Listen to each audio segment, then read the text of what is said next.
Oferecimento Óticas Arco Verde. Você vê e confia. E AGS. Com apenas 3 letras, seu negócio será multiplicado. Programa de todo o coração. A igreja em seu lar. Paz e bem. Está começando agora mais um programa de todo o coração.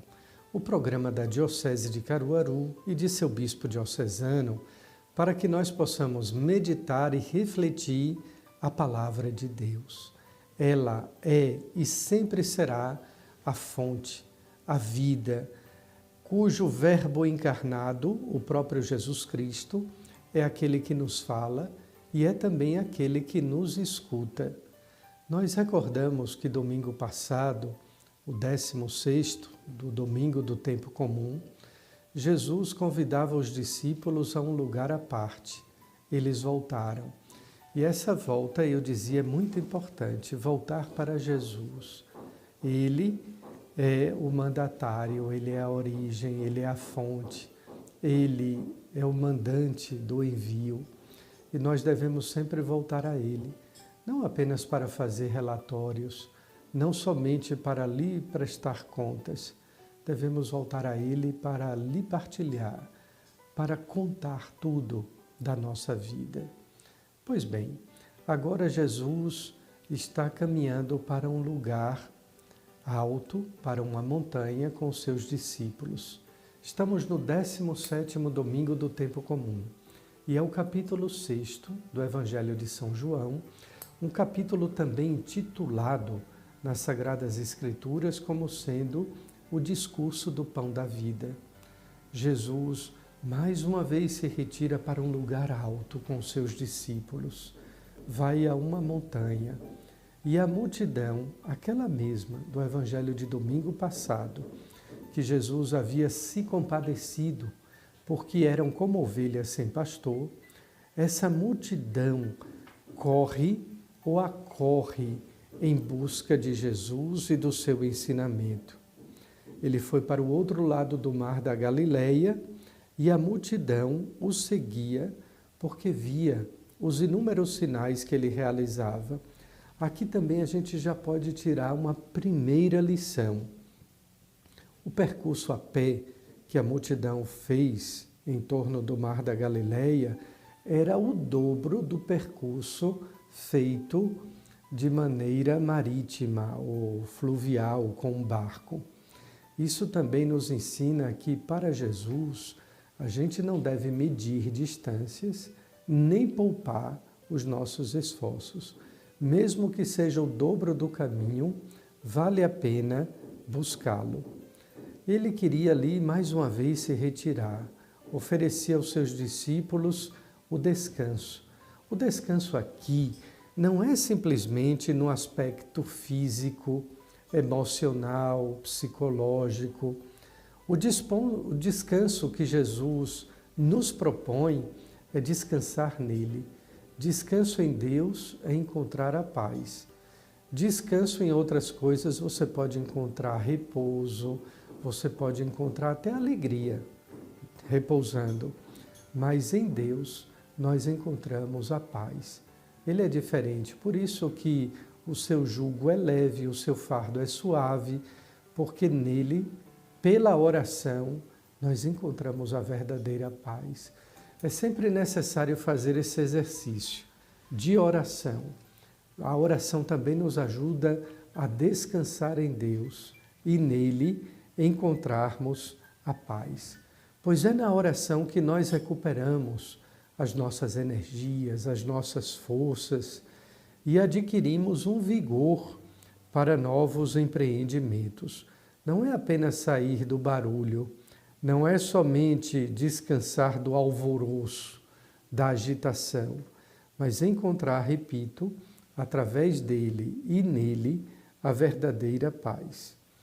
Pois bem, a multidão, mesmo fazendo o percurso em dobro, segue a Jesus e mais uma vez ele se compadece porque aquele povo estava faminto. Muito interessante que estava próxima a Páscoa. Estava próxima a Páscoa dos judeus. E se nós bem analisarmos o contexto bíblico do Evangelho de São João, estamos a 1 ano de antecedência daquela Páscoa em que Jesus celebrou a Eucaristia com seus discípulos, morreu na cruz e ressuscitou. Não esqueça disso, 1 ano antes.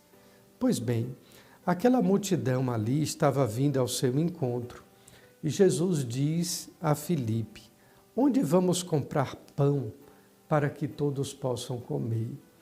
A obrigação de repartir os bens, de não deixar famintos em nossa sociedade, é nossa.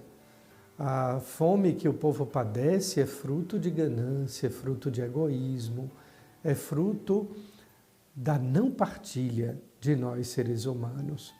Mas a pergunta que Jesus faz a Filipe é também uma provocação. Deus sempre testa a nossa fé. Não esqueçamos nunca disso. Deus prova a nossa fé.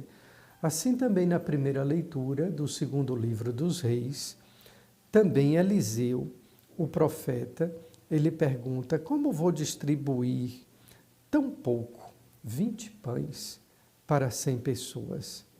E é desta maneira, então, que diz o Senhor, assim diz o Senhor: comerão e ainda sobrará. Agora não apenas sobra, neste capítulo 6 do Evangelho de João. Antes da sobra, que eu vou me referir mais tarde, todos estão saciados, satisfeitos, porque somente Deus sacia a nossa fome. A outra fome, a outra sede que nós possuímos enquanto seres humanos, ela se esvai. Outro dia a gente tem fome de novo, mas a fome de Deus, ela nos sacia, porque ela nos completa, nos deixa satisfactos, isto é, bastante feitos. Pois bem, então Jesus faz esta provocação a Filipe para pô-lo à prova. Já disse que Deus também testa a nossa fé, nos prova a fé, sobretudo em momentos difíceis, circunstâncias adversas, problemas e dificuldades. Aí é sim que Deus quer saber se nós nele confiamos ou se dele nós duvidamos. E é André, um outro discípulo, que encontra um menino que possui 5 pães de cevadas e 2 peixes. André é sempre uma ponte, é o irmão de Pedro. É ele que apresenta Pedro a Jesus, é ele que apresenta, ele que descobre e apresenta esse menino também a Jesus. Como nós precisamos de pessoas feito André, parecidos com André, que apresentem, que nos apresente a Jesus, como ele fez com Pedro e como fez com aquele menino. O menino é símbolo da generosidade, do pouco. Também na primeira leitura do livro dos Reis se falava, havia apenas 20 pães para 100 pessoas. Aqui está a referência da partilha, do despreendimento, da solidariedade, mas não é tudo, não é tudo. O milagre aqui não está na partilha, aqui se trata de um milagre eucarístico. Tanto assim que no versículo 11, Jesus toma os pães, deu graças e distribuiu aos que estavam sentados. É a mesma expressão, deu graças, eucaristion, que existe na última ceia, quando Jesus toma o pão, toma o vinho e o oferece em ação de graças. Mas voltemos ao menino possuidor de 5 pães e 2 peixes. Tudo na Bíblia, qualquer número possui um significado, tem um sentido. 5 pães e 2 peixes perfazem numericamente 7, o número da perfeição. Mas os 5 pães dizem respeito ao Pentateuco, aos 5 livros da lei de Moisés.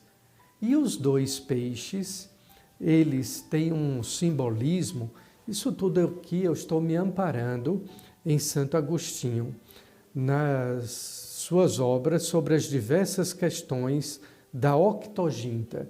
Santo Agostinho diz: quanto ao primeiro, diz relacionar-se com o Pentateuco de Moisés, ou seja, a antiga lei. Os peixes, segundo ele, eram dois, para representarem os poderes governativos dos hebreus, o real e o sacerdotal, que são também duas prerrogativas de Cristo. Bem, aqui é Santo Agostinho. Se algum teólogo mais inteligente, muito mais capaz do que ele, aí o problema não é meu, é deste teólogo que é mais sabido do que Santo Agostinho. Então, tendo dito isso, a criança, o menino fez a sua parte, mas 5 pães e 2 peixes têm, segundo o bispo de Hipona, o grande teólogo da igreja, um simbolismo todo especial. Então Jesus dá a bênção, faz ali a sua ação de graças, a Eucaristia, e distribui entre as pessoas que estavam sentadas. Não há confusão, não há balbúrdia, não há alvoroço. Deus também ordena, organiza tudo, todas as pessoas. Uma pessoa que é organizada também é uma pessoa virtuosa, não apenas por esse traço característico. Vocês veem aqui a mesa do bispo toda organizada. Claro que foi o produtor que deu uma geral, mas a gente busca em Deus também a ordem das coisas. É um milagre, portanto, que anuncia a Eucaristia, porém o povo não entende. E o povo não entende o quê? Olha, todas as pessoas ficaram saciadas e satisfeitas. Sobraram 12 cestos. Os 12 cestos dizem respeito agora não mais às 12 tribos de Israel, mas à igreja fundada sobre os 12 apóstolos. Por isso que cada igreja tem um bispo, um sucessor dos apóstolos, porque a igreja é fundada na pedra que é Jesus Cristo, mas também em Pedro e nos demais 11. Aqui está a fé apostólica, aqui está a igreja, aqui está a Eucaristia, os 12 cestos que sobraram. E por que o povo não entende? Embora o povo já estivesse saciado, diz o versículo 15, que o povo queria fazer de Jesus um rei, rei do pão, rei da cesta básica, rei numa espécie daquele que vai prover de alimento as necessidades do povo. Aqui agora a gente pode voltar ao capítulo 6 de João. Lembram que eu dizia que na maior parte das Sagradas Escrituras está lá o título, de certo modo um tanto quanto indevido, Discurso sobre o Pão da Vida. Lembram também que eu dizia que estávamos há 1 ano antes da Páscoa de Jesus Cristo? Era próxima da Páscoa dos hebreus, mas estávamos ali há 1 ano antes da Páscoa de Jesus. O povo queria fazê-lo rei, e é muito interessante os últimos versículos desse capítulo 6 de João, porque Jesus se apresenta como sendo o pão da vida. Eu sou Deus, eu sou o pão vivo que desceu do céu. Quem comer deste pão, não desses aqui que foram multiplicados, mas deste pão que sou eu, quem comer deste pão que sou eu, não morrerá jamais, viverá eternamente. Conta ainda São João no capítulo 6, vá lá, leia os últimos versículos do capítulo de São João, a partir do 48 até o 70, que muitos desistiram de seguir Jesus. Jesus pergunta aos discípulos, vocês também querem ir embora? É quando Pedro sai com aquela famosa resposta em que ele diz, de forma tão contundente, Senhor, só Tu tens palavras de vida eterna. A quem nós iremos? Somente Tu tens as palavras de vida eterna. Mas é também aí no capítulo 6 que Judas, o Iscariotes, se decepciona com Jesus. É ali que Jesus percebe que o diabo havia colocado no coração de Judas o desejo de traí-lo. Está lá no finalzinho do capítulo 6, no discurso do Pão da Vida. Um ano antes, Judas decide trair Jesus. Um ano antes, Jesus percebe que o diabo já havia colocado no coração de Judas o desejo de traí-lo. É assim, meus irmãos, quando nós esperamos em Deus somente as nossas satisfações materiais, aí nós damos com a cabeça ou com tudo o resto, com os burros na água, como se diz. Porque Deus veio para nos salvar, não veio apenas para satisfazer as nossas necessidades materiais, mesmo que seja de pão.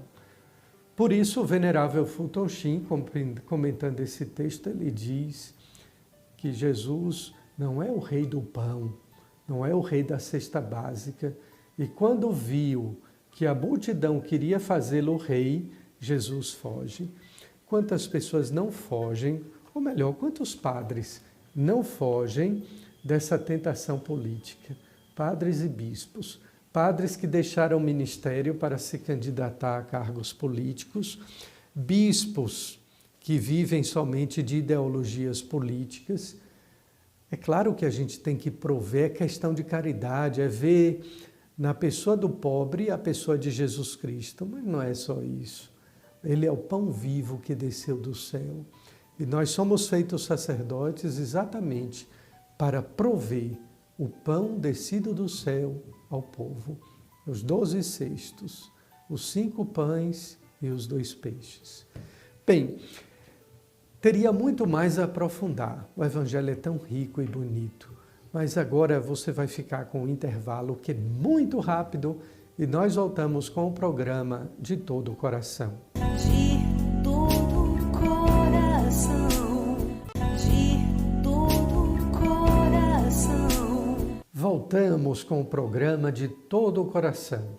E eu quero chamar agora o Padre Aloísio Ricardo, que vai nos ajudar a meditar mais um salmo. Fique com ele. Meu irmão, minha irmã, como é bom nós nos encontrarmos para, junto com Dom José Rui, Padre Adriano, Padre Adiaclésio, junto com você, estarmos de todo o coração na presença de Deus, de todo o coração servindo ao Senhor e também orando, porque a nossa vida espiritual ela é alimentada pela oração, mas também ela é nutrida pelos sacramentos e as nossas atitudes. Estamos nesse caminho de oração que os salmos nos permitem viver. E eu quero tomar com você o Salmo 105. Você veja que nós não estamos numa sequência, porque estamos seguindo um pouco a inspiração. Então, o Salmo 105 ou 106 diz o seguinte: Dai graças ao Senhor porque Ele é bom. Fizeram um bezerro no Horebe e adoraram um ídolo de metal fundido. Trocaram a sua glória pela figura de um boi que come feno. Esqueceram a Deus que os salvara, que realizara prodígios no Egito, maravilhas na terra de Cã, feitos gloriosos no Mar Vermelho. E pensava já em exterminá-los, se Moisés, o seu eleito, não intercedesse junto dele e aplacasse a sua ira para os não destruir. Queridos irmãos e irmãs, como é bom dar graças ao Senhor. Dar graças porque Deus é bom o tempo todo. Dar graças porque Ele, mesmo sabendo as nossas fraquezas e tendências, a idolatria, a nos distrairmos com as coisas mais do que com o que é essencial permanecermos, o Senhor é bom. É bom com você, é bom comigo, é bom para conosco. Ele é bom mesmo quando nós esquecemos que Ele nos salva e fazemos escolhas de perdição ao invés de salvação. mesmo quando esquecemos de ver os seus prodígios ocorrerem em nossa vida. O povo do deserto, aquele povo que há 40 anos passava pelo deserto, foram construindo ídolos, foram buscando cultuar a outros deuses. E, no entanto, o Senhor não deixou de amá-los, de ser bom para com eles, quando lhes faltava o alimento, quando lhes faltava água, quando lhes faltava proteção. As características de um bom pai. O pai que protege, o pai que provê, mas também o pai que cuida, que não deixa faltar nada. É bem verdade que nos revela também esse salmo algo que é muito importante à nossa vida espiritual, a importância da intercessão, de rezarmos uns pelos outros. Neste salmo fala da intercessão também de Moisés, o eleito de Deus, para com este povo que esquece, esse povo que, desorientado, acaba buscando a outros deuses. Mas o Senhor, com a sua bondade, escuta aquele seu eleito e salva o seu povo. Não lhes deixa perecer, não lhes deixa morrer, mas lhes dá carinho e proteção. Meu irmão, minha irmã, tão bom é quando reconhecemos a bondade de Deus em nossa vida. Quando abraçamos e damos graças por essa bondade. Quão bom é saber que a bondade de Deus vem ao nosso encontro para nos salvar, para fazer gloriosas ações em nossas vidas. A figura tão importante da nossa vida em relação a Deus é a imagem que nós devemos abraçar a cada dia de Cristo Jesus. Não podemos criar ídolos para satisfazer aos nossos caprichos naturais ou nossas tendências. Precisamos sim adorar Jesus, adorar a Deus, a única imagem e semelhança que devemos ter.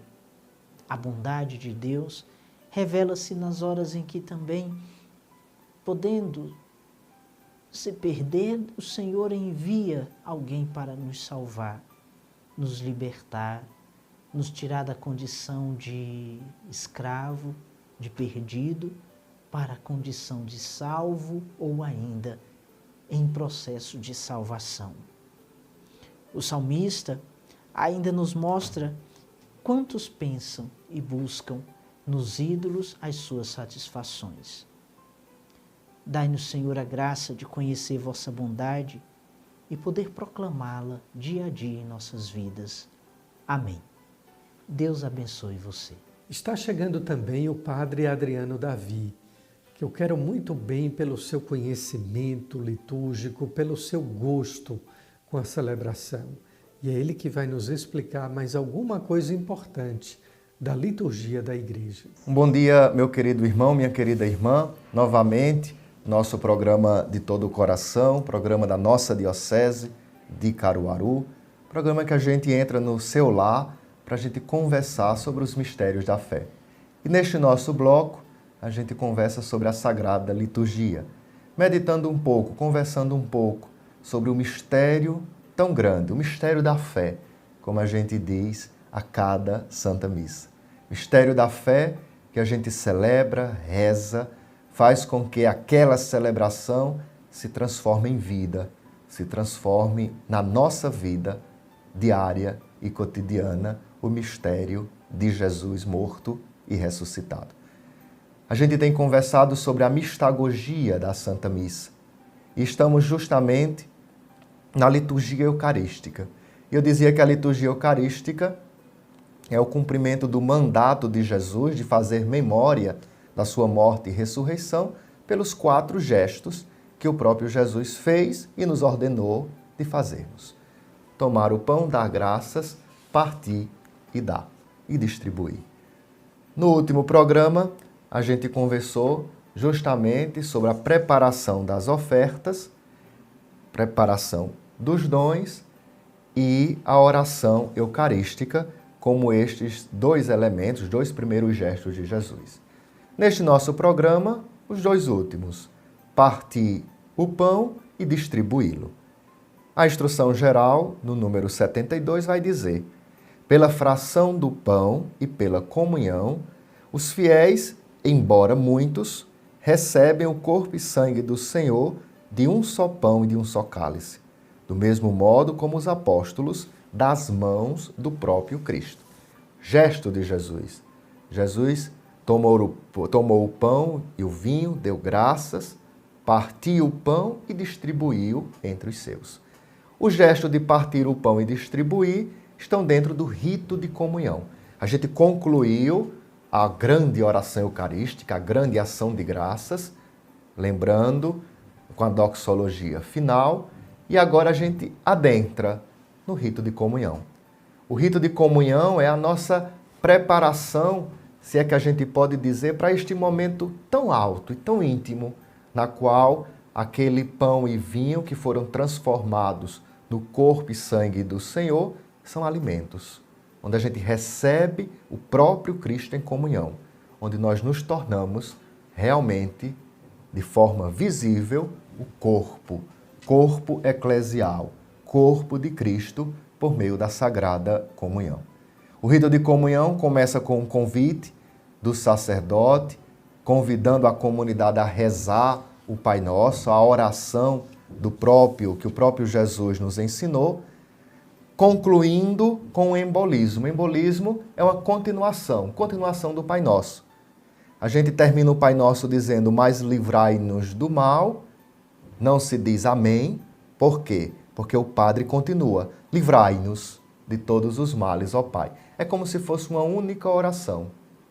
Aqui nós temos o Pai Nosso, termina com uma súplica de que Deus nos livre de todo o mal, e o Padre continua com esse momento, com esse embolismo: livrai-nos de todos os males, ó Pai, e dai-nos hoje a vossa paz. Ajudados sucessivamente. Então, uma única oração, toda a comunidade diz: vosso é o reino, o poder e a glória para sempre. E aí a gente entra na oração pela paz, que o Padre reza sozinho, concluindo com a saudação do sacerdote: a paz do Senhor esteja sempre convosco. Que o momento de paz. Pai Nosso, oração pela paz e saudação do presidente, e logo em seguida o terceiro gesto de Jesus: partir o pão. Qual é o momento do partir o pão? É o momento do Cordeiro de Deus. Enquanto se canta o Cordeiro de Deus, o Padre fraciona a hóstia grande, a hóstia que ele apresentou à comunidade, o corpo de Cristo. Fracionando aquela hóstia, é o Cristo que se parte para se dar em comunhão. E o Padre reza: esta união do corpo e do sangue de Jesus, o Cristo e Senhor nosso, que vamos receber, nos faça participar da vida eterna.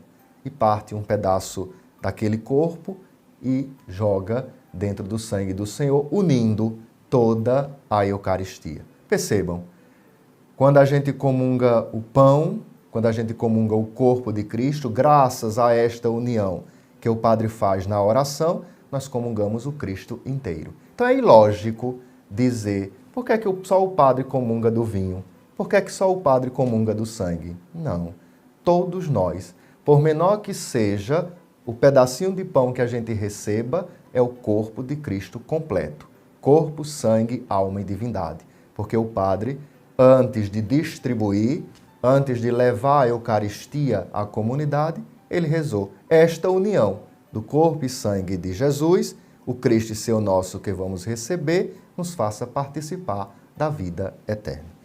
Comunhão esta que logo em seguida a gente se levanta, a gente toma lugar na fila de comunhão para justamente receber o corpo de Cristo, receber esse mesmo Jesus que se deu em sacrifício, esse mesmo Jesus que se entregou por todos nós.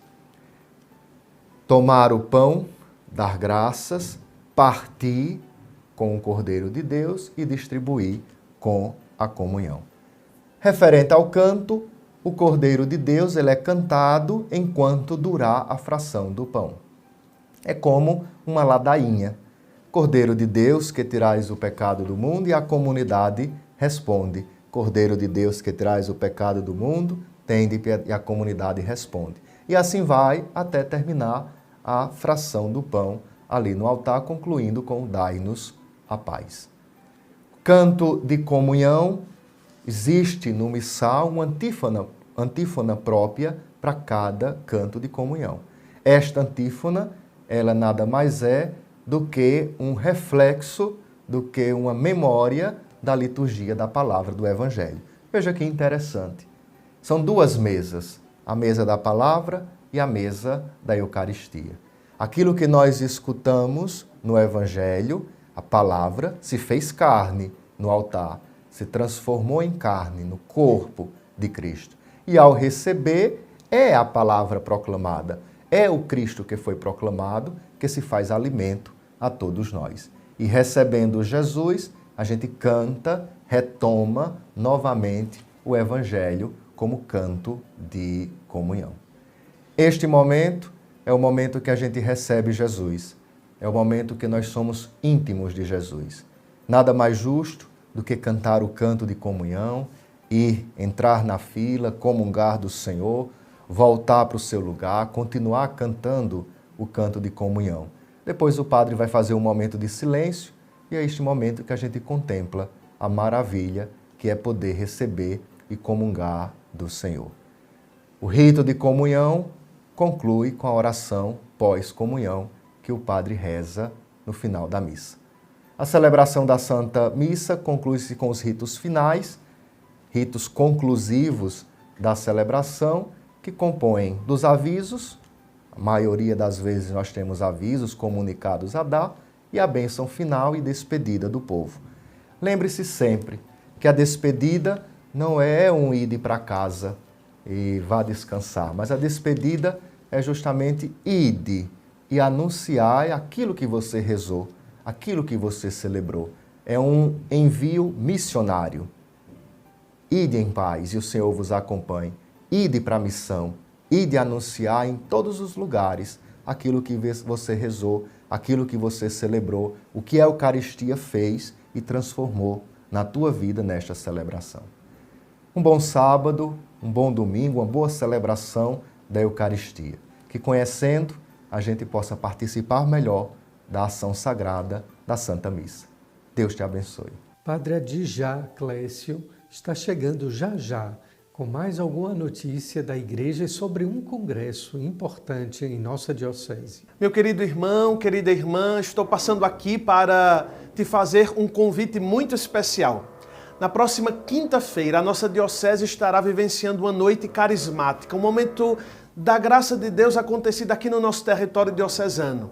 E nós teremos a presença do Padre Bruno, da Canção Nova, de Tiago Tomé, da Canção Nova, e de Ironis Pudaro, que é da Renovação Carismática Católica Nacional, o nome da Renovação Carismática Católica, que estará conosco aqui para uma noite de libertação, de oração, de adoração. E você é o nosso convidado especial a estar conosco, experimentar desta graça e, com toda a Diocese de Caruaru, nós clamarmos a graça da libertação para todo o povo de Deus. Então, convido você a estar conosco, convido o seu grupo de oração, convido a sua paróquia para se fazer presente lá no Santuário da Graça. A partir das 19 horas, nós estaremos te esperando. Vem celebrar conosco e experimentar desta graça. Olha, eu quero agradecer demais, de coração, a sua participação, a sua audiência neste programa de todo o coração. E retribuo, rezando e pedindo a Deus que lhe abençoe. Em nome do Pai, do Filho e do Espírito Santo. Amém. Um bom final de semana.